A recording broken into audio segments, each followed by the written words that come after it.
Joining us now, House Foreign Affairs Ranking Member, Congressman Michael McCaul. Congressman, it's great to have you on, sir. Can you tell us the new GOP House report based on Pentagon documents? Biden's Afghanistan exit was worse than realized. Can you explain that? Well, we knew it was an unmitigated disaster of epic proportions, unconditional surrender to the Taliban. But the more we investigated, the worse it got. The White House and the State Department failed to heed any of the warnings made by the intelligence community about the conditions on the ground, that they were quickly deteriorating and that it was becoming more imminent. Same with the top generals in the Pentagon warning them. And yet the White House seemed to have this rosy picture that everything was fine, that we're not going to have helicopters off the top of the embassy like Vietnam, which is exactly what happened.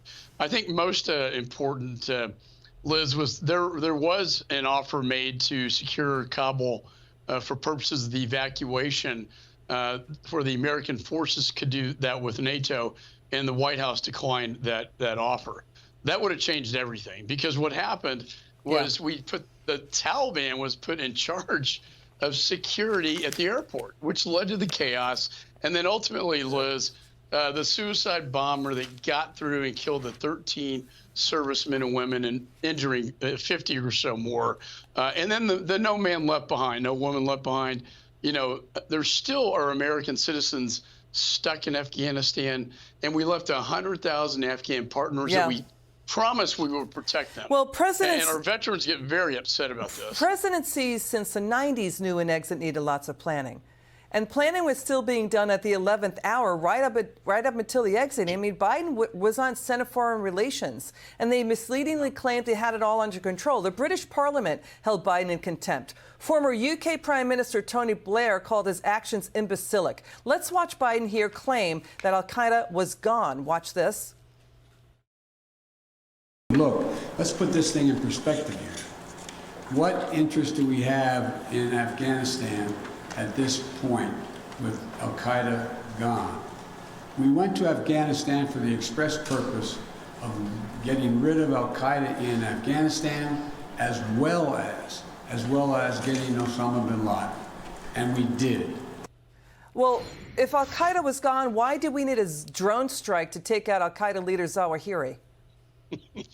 Yeah, and in fact, they attacked me. They came out attacking me, saying there are only maybe a handful of al-Qaeda left. There are hundreds, far more than before 9/11. But for the president to say that al-Qaeda is gone is just incredulous.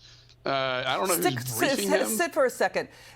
Team, show the misleading statements from the White House on the Afghanistan exit. It was completely botched also in the misleading representations and the lying. So, you know, the other thing, too, Congressman, we're seeing from your report, is this true that the president and his team knowingly misled America about the exit, and then after the fact, even the offices for the First Lady Jill Biden, Kamala Harris's office, and NSA Jake Sullivan, their offices stepped in to get help, to help evacuate? Yeah, we were trying to get people out myself.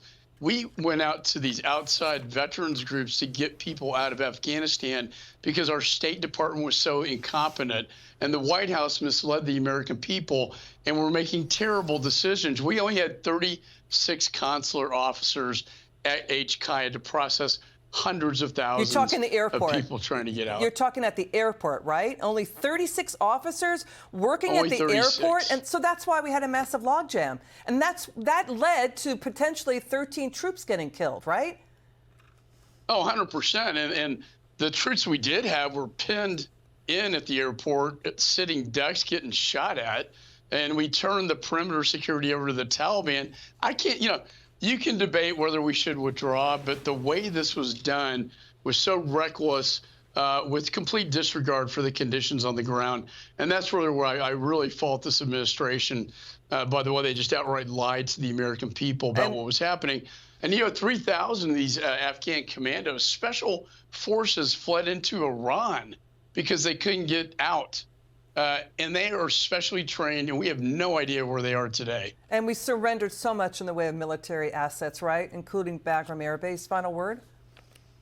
Final word is Bagram Air Base will be taken over by China, as well as a rare earth minerals. 99% of our intelligence is gone.